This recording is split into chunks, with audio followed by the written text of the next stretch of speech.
प्यारे बच्चों, कैसे हो आप। स्वागत करता हूं आज की अपनी वीडियो में। आज का टॉपिक है मेरा प्राविधिक कला कक्षा 9 के लिए, और कक्षा 9 में एक नई निर्मय के साथ मैं उपस्थित हुआ हूं। पिछली वीडियो में मैंने आपको कुछ निर्मय समझाई थी। आज उसी क्रम को आगे बढ़ाते हुए हम नई निर्मय लेकर आए हैं, उनको ठीक से समझना होगा और हल करना होगा। तो आज की जो निर्मय है उसमें दिया है कि दो असमांतर रेखाएं दे रखी हुई हैं। दो असमांतर रेखाएं दी हुई हैं। करना क्या है, आपको बिना बढ़ाए, बढ़ाना नहीं है, बिना बढ़ाए उनके बीच का कोण ज्ञात करना है। तो चलिए चलते हैं इस टॉपिक की ओर, समझते हैं करना कैसे है। सबसे पहले क्या करना है, हमें दो असमांतर रेखा खींच लेनी होती हैं। हमने एक रेखा ये खींची और एक रेखा ये खींची। ये हमारी आ वा सा और दा असमांतर हो गई। इनको बढ़ाना नहीं है, बीच के कोण ज्ञात करना है बिना बढ़ाए। कैसे करते हैं, सेट स्क्वायर की आपको हेल्प लेनी होगी। मैंने आपको बताया था सेट स्क्वायर का यूज़ कैसे करते हैं। पिछली वीडियो में आपको पूरी तरीके से डेमो दिया था मैंने। तो अपना सेट स्क्वायर लेना है और इसके कुछ दूरी पर सेट स्क्वायर की सहायता से, चलिए मैं यूज़ करके दिखाता हूँ। मैं चाहूँगा कि सेट स्क्वायर मुझे दें। यहाँ पर आपको प्रॉब्लम ना हो इसलिए सेट स्क्वायर की सहायता से मैं आपको लाइनें खींचना बताता हूँ, किस तरीके से खींची जाती हैं। आपके पास ज्योमेट्री बॉक्स में सेट स्क्वायर होते हैं। देखिए कुछ इस तरीके से ये सेट स्क्वायर मेरे पास हैं। चूँकि स्केल से आसान नहीं होता है, मिस्टेक हो जाती है, हमें जो बड़ा वाला है ये लगा लेना है कुछ इस तरीके से, और इसकी सपोर्ट में दूसरा वाला सेट स्क्वायर बच्चों लगा लेना है, और इसके कुछ दूरी पर हमें रोक देना है और ये एक लाइन खींच दी। ठीक उसी प्रकार ये वाला हमने यहाँ लगाया है। फिर से समझेंगे, इस वाले को हम इस लाइन के बराबर इसको सपोर्ट में लगाएंगे, इसको सीधा कर लें और इसको खिसकाते जाएं कुछ इस तरीके से, ऐसे करके, और एक दूसरी लाइन खींची जा चुकी है। आप देख सकते हैं इस लाइन को आपको मिला देना है, यानी जो खींची गई लाइनें हैं इनको आगे तक बढ़ाना है बच्चों कुछ इस तरीके से, और इसको इस तरीके से बढ़ाना है कि ये एक दूसरे को काट जाएं। दोनों लाइनें डॉट डॉट करनी होंगी क्योंकि रचना करनी है। ठीक, हमें इन लाइनों को कुछ इस तरह बढ़ाना है कि एक दूसरे को काट जाएं। क्या करना है, प्रकार लेनी होगी। जहाँ पर ये काटा है बच्चों, आप इसका नाम लिख भी सकते हो, बिना लिखे भी काम हो जाएगा। तो आप कोई भी दूरी लेकर के एक चाप लगानी है। एक चाप देखिए ये बिंदु आया, एक ये बिंदु आया, उसी दूरी से आगे की ओर चाप लगानी है, इस वाली दूरी से काट देना है। जहाँ पर ये एक दूसरे को काटते हैं वो इसका आधा कोण हो जाता है। एक्स्ट्रा चाप को इरेज करना है और इस वाली लाइन को इस वाले बिंदु से मिलाना है। ये लाइन डार्क आएगी, थोड़ी डार्क। ठीक, दी गई असमांतर रेखा, उनके बीच का कोण हमें प्राप्त हो गया। असमांतर रेखाएं ये दोनों के बीच का कोण, यानी इसकी माप और इसकी माप कितनी हो गई, बराबर। हमने इसे बढ़ाया भी नहीं है और हमने बीच का कोण प्राप्त कर लिया। अगली वीडियो के लिए अगली टॉपिक में हम चलते हैं, अगली निर्मय को समझते हैं। देखिए अगली हमारी जो निर्मय है वो क्या है, इसको समझने की कोशिश करेंगे।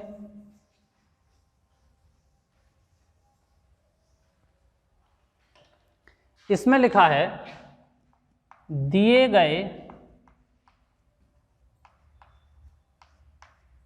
एक समकोण,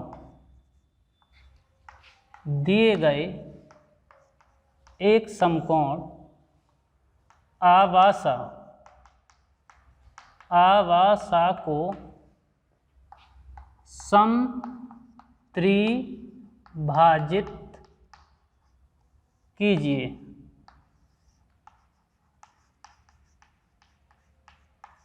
बच्चों समकोण दे रखा है, 3 भागों में बांटना है। अभी तक हमने देखा था कि किसी भी कोण को हम 2 भागों में डिवाइड करते आए थे, अब हमें 3 भागों में डिवाइड करना है। तो कैसे करना है, सबसे पहले आपको समकोण बनाना, यहाँ पर एक समकोण बना लेते हैं।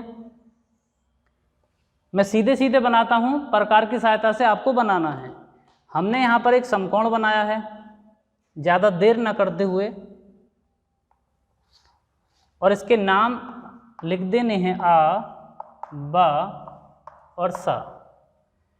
3 भागों में कैसे बांटना है, अपनी प्रकार यूज़ करनी है। प्रकार में कोई भी दूरी भर लीजिए, इस बिंदु से कोई भी दूरी भरकर एक चाप लगाना होगा बिंदुदार, डॉट डॉट करके।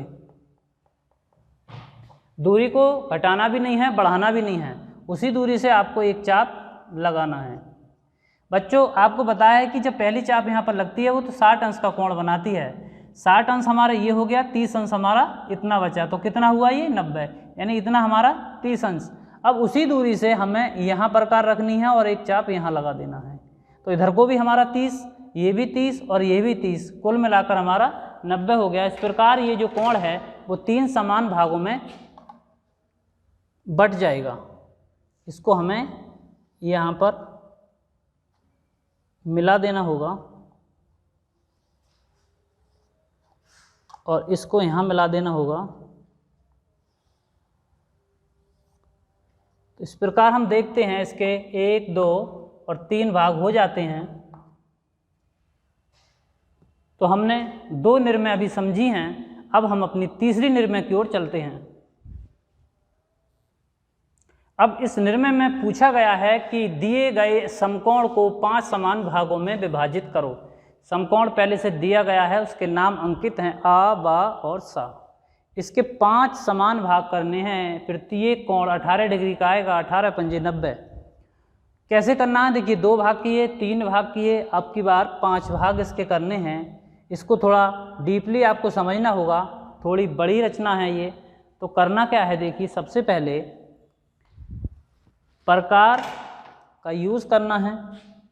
ये जो हमारी कुल दूरी दे रखी है बा और सा, बा सा दूरी का आधा, मैं सीधे सीधे बता रहा हूँ, आपको इसका पहले आधा करना है, ठीक है। आधे से अधिक दूरी लेकर के आधा करते हैं, ये आप नाप कर लीजिए। तो आधी दूरी हमें इसमें से ले लेनी है। और करना क्या है, इस वाले बिंदु पर एक लंब खींचना है। नीचे की ओर खींच सकते हैं, यहाँ से आपको दिखेगा नहीं, मैं ऊपर की ओर खींचता हूँ। तो एक हमने कोई भी एक लंब खींचा, डॉट डॉट करके, ये भी 90 अंश में होगा। और जो आधी दूरी मैंने अभी बताई थी, ये आधी दूरी हमें इसमें से काट लेनी है। और जहाँ पर ये आधी दूरी आएगी वहाँ एक हमें बिंदु मिलेगा, उसका नामकरण करना है, नाम सा और दा रख दिया हमने, ये दा बिंदु हमें मिला। दा बिंदु को मिलने के बाद बच्चों करना क्या है, दा को वा से मिलाना है हमें स्केल की सहायता से।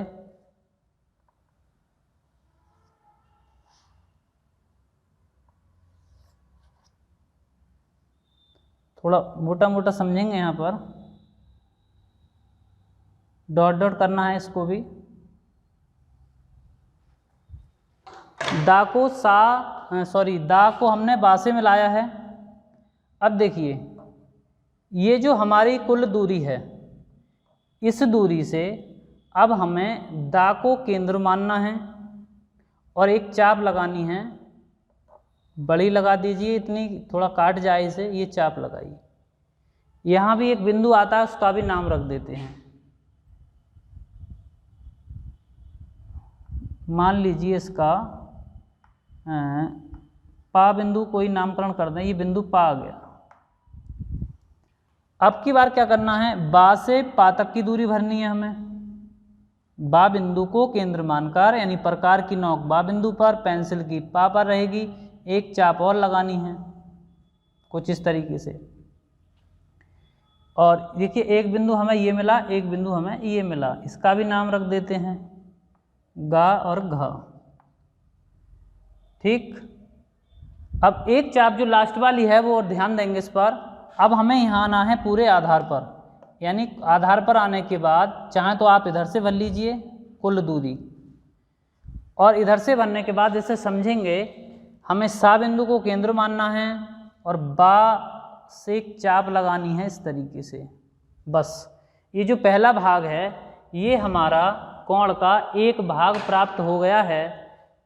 इस भाग को हमें यहाँ मिला देना है इस तरीके से, यानी ये एक भाग इसका ऐसे 18 डिग्री का आप मान सकते हो, एक भाग प्राप्त हो गया है। इसी को आधार मानकर हम इतनी दूरी से ये दूरी भर लेंगे और इस दूरी से एक चाप ये लगाया, एक चाप ये लगाया और एक चाप ये लगाया। इस तरीके से जहाँ जहाँ चाप आते हैं उनके नाम लिख दीजिए, चा, छा, जा और झा। इसको मिलाया, इसको मिला दिया, इसको यहाँ मिला दिया और इसको यहाँ मिला दिया। इस प्रकार से 1, 2, 3, 4 और 5 ये जो समकोण है हमारा 5 भागों में बँट चुका है। हमारी निर्णय भी समाप्त हो चुकी है, निर्णय हो चुकी है। इसकी जो रचना विधि है वो PDF के थ्रू आपको मिल जाएगी, उसको समझना है, नोट करना है। आज की वीडियो में इतना ही, अगली वीडियो में नेक्स्ट रचनाओं के साथ उपस्थित होंगे। तब तक के लिए धन्यवाद।